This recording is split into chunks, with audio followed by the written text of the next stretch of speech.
Shalom, shalom, bien-aimé, je crois par la grâce de Dieu que tu vas bien et que le Seigneur t'a fortifié pendant cette semaine, qu'il t'a équipé pendant cette semaine et que tu es en pleine forme par sa grâce. J'aimerais qu'ensemble nous lui disons merci pour ce qu'il fait pour nous, pour ce qu'il ne cesse d'accomplir dans nos vies. Alors avec moi, bénis Dieu. Père de grâce, nous sommes reconnaissants. Nous sommes reconnaissants pour ta fidélité, pour ta bienveillance. Personne n'est bon comme toi. Personne n'est bienveillant comme toi. Nous sommes tellement reconnaissants de t'appartenir et merci d'avoir veillé, d'avoir gardé nos âmes encore pendant cette nuit. Nous sommes reconnaissants pour ce que tu ne nous as pas abandonnés, de ce que tu nous étires, de ce que tu nous façonnes, de ce que tu renouvelles notre intelligence. Merci de nous conduire pas à pas chaque jour et de faire de nous des hommes à l'image de Christ. Merci Seigneur pour ta bienveillance. Que la gloire et l'honneur te soient rendus, toi qui vis et règnes à jamais. Dans le merveilleux nom de Jésus le Christ, Père, nous t'avons prié avec action de grâce. Amen. Amen. Bienvenue, cher ami, sur cette plateforme où je te parle de communion avec la personne du Saint-Esprit.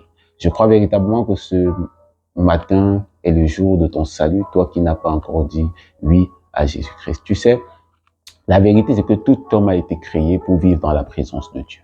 Tout homme a été créé pour vivre dans la présence de Dieu. C'est son environnement naturel. Tout comme un poisson est créé pour vivre dans de l'eau, l'homme a été créé pour vivre dans la présence de Dieu. Tu n'es pas né pour vivre loin de la présence de Dieu, mais tu es né pour vivre dans la présence de Dieu.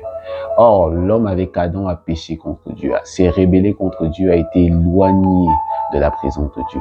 Or, le poisson hors de l'eau est asphyxié et meurt. De la même manière, l'homme loin de Dieu est asphyxié et meurt. Il se bat comme il peut pour revenir dans la présence de Dieu. Et l'homme, pour revenir dans la présence de Dieu, a mis en place plein de moyens, plein de mécanismes pour essayer de revenir dans la présence de Dieu. C'est pourquoi tu vas voir autour de toi plein de personnes qui sont dans des religions. L'objectif, c'est véritablement de revenir à Dieu, c'est de revenir dans la présence de Dieu.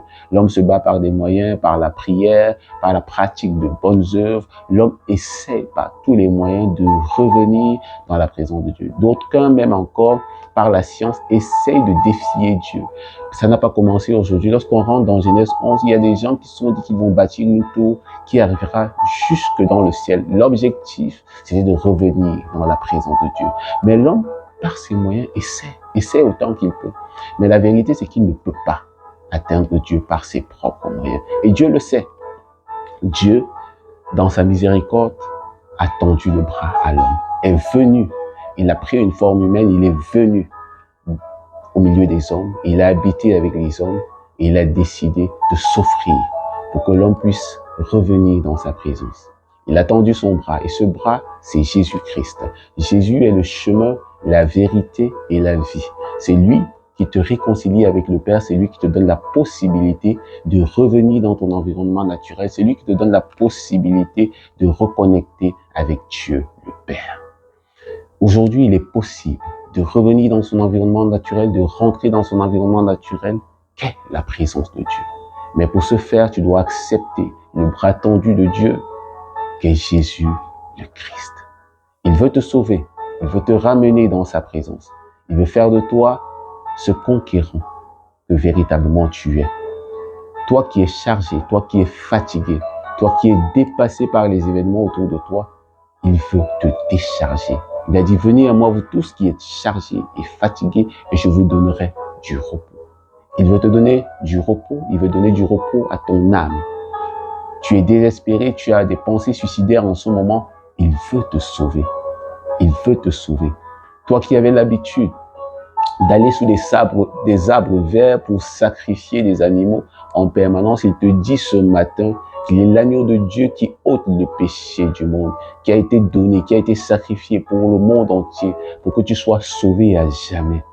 Toi qui aimes les lavages, qui aimes régulièrement aller au village pour te laver tous les mois, tous les 3 mois, tous les trimestres, tous les semestres, tous les ans, tu vas pour te laver. Il est celui-là qui a versé son sang à la croix pour que tu sois purifié de tous tes péchés à jamais. Désormais, tu as accès au Père. Si et seulement si tu acceptes le bras tendu de Dieu par la personne de Jésus-Christ. Il veut te sauver et tout commence par là. Tout commence par là. Il faut revenir dans son environnement naturel pour communier avec Dieu, pour être en intimité avec Dieu, pour être dans une communication véritable avec Dieu.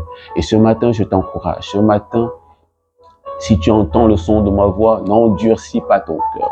N'endurcis pas ton cœur. Ne te dis pas, j'ai trop entendu ces choses. Le temps est court, le temps est proche. Accepte le bras tendu de Dieu par la personne de Jésus-Christ et reçois la vie. Reçois la vie en abondance, la vie éternelle. Ce matin, c'est un appel pour toi qui n'as jamais dit oui à Jésus. L'occasion t'est donnée de l'accepter comme Seigneur et Sauveur personnel. Quelqu'un m'a dit hier, une tata à moi m'a dit hier, il est bon pour toi de mourir, de naître 2 fois et de mourir une seule fois, que de naître une fois et de mourir 2 fois. Il est bon pour toi de naître 2 fois et de mourir une fois, que de naître une fois et de mourir 2 fois. Après cette vie, il y a une autre vie. Ton corps mortel mourra. Mais après ça, où iras-tu? Est-ce que tu iras pour la vie avec Dieu ou est-ce que tu iras pour la seconde mort, la mort éternelle? Fais ton choix ce matin et reçois la vie de Dieu. C'est mon message pour toi ce matin.